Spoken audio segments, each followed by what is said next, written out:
mengalami suatu masa perkembangan yang disebut dengan social cognition, yaitu kemampuan untuk memahami orang lain. Remaja memahami orang lain sebagai pribadi yang unik, baik menyangkut sifat-sifat pribadi, minat, maupun perasaannya. Pemahaman ini mendorong remaja menjalin hubungan sosial dengan seseorang yang lebih akrab dengan mereka, terutama rekan sebaya, baik melalui jalinan persahabatan maupun percintaan. Kehidupan sosial pada masa remaja ini ditandai dengan menonjolnya fungsi intelektual dan emosional.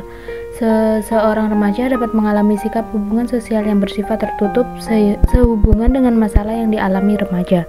Keadaan atau peristiwa ini oleh Erik Erikson dalam Lettvon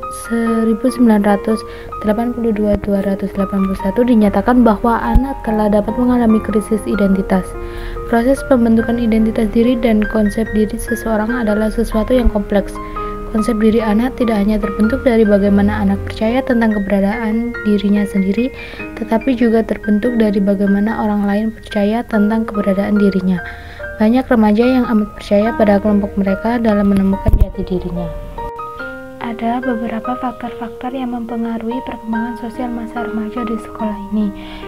Namun saya hanya akan mengulik 3 dari beberapa faktor-faktor tersebut.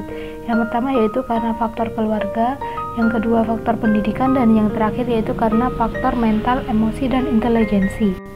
Yang pertama yaitu faktor keluarga.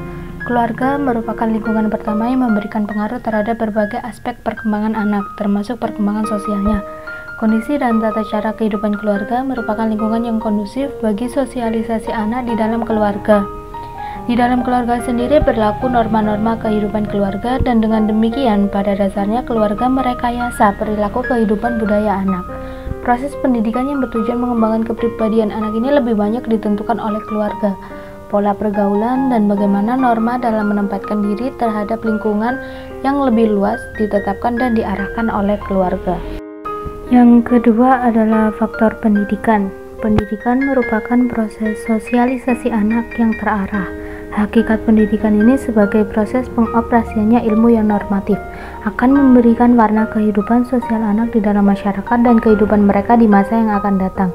Pendidikan dalam hal arti luas harus diartikan bahwa perkembangan anak dipengaruhi oleh kehidupan keluarga, masyarakat, dan kelembagaan.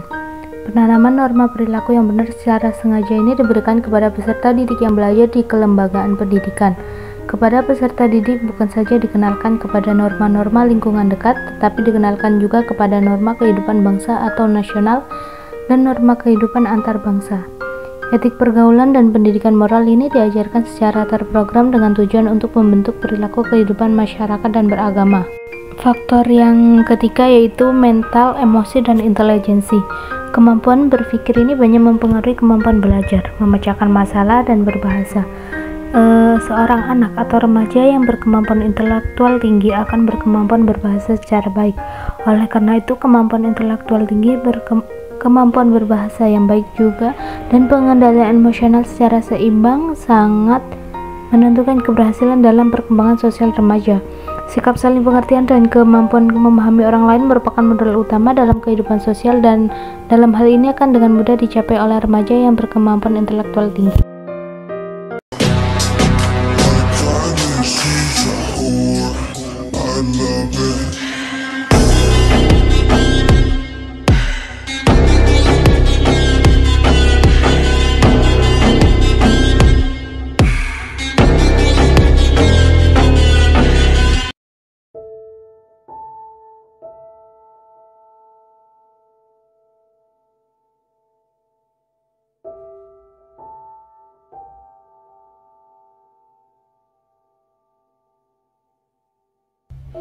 Mereka membenciku tanpa alasan.